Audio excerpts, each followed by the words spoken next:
there was a point when Surbiton was famous for one thing alone, and that was a clock that told the time correctly twice a day.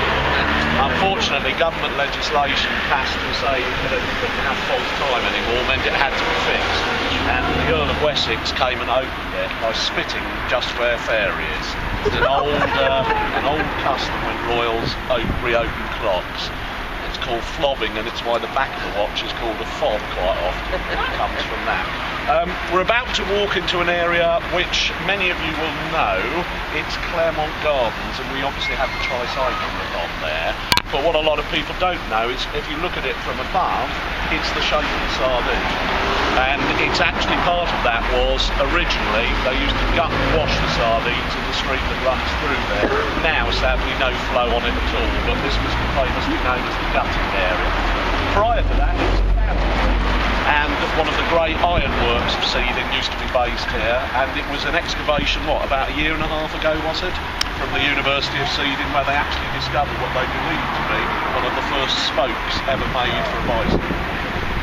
Which actually furthers the sense that probably Seething invented the bicycle. I won't go into the whole lecture of that, but later on we'll hit. As we go round this, you're in the business of Pooley's houses here, and particularly down that side.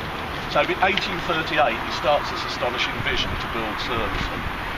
In 1839 the Times run 2 leader columns about him saying if you want to see astonishing progress, go to Surbiton, as they called it then. And see what's happened. A field of hay that was 6 months ago a field of hay is now houses, having absolutely lauded this guy. Strangely enough, the people in Kingston got pissed off about this upstart.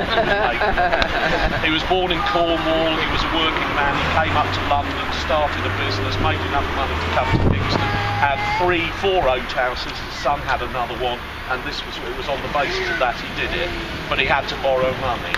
And in about 1841 he decided he wanted to build a corn exchange near the station. The people of Kingston, the good burghers of Kingston, decided they wanted to oppose and fight this, so said they were going to build one, and that he couldn't. And because they had a royal charter, they had the right to do it. It actually went to Parliament to be decided. In the end, 9 was built. Well done, Kingston. But it actually started their desire to bring down Thomas Pooley. And somehow, he'd been borrowing his money from Coutts, and Coutts decided they would withdraw his funding. And he was by 1842 and driven out of the area. And all the names of the roads that he'd named after his family were changed. So he's literally written out of Surbiton's history. And I think part of our job is to bring him back, because he's a true sort of hero for this place.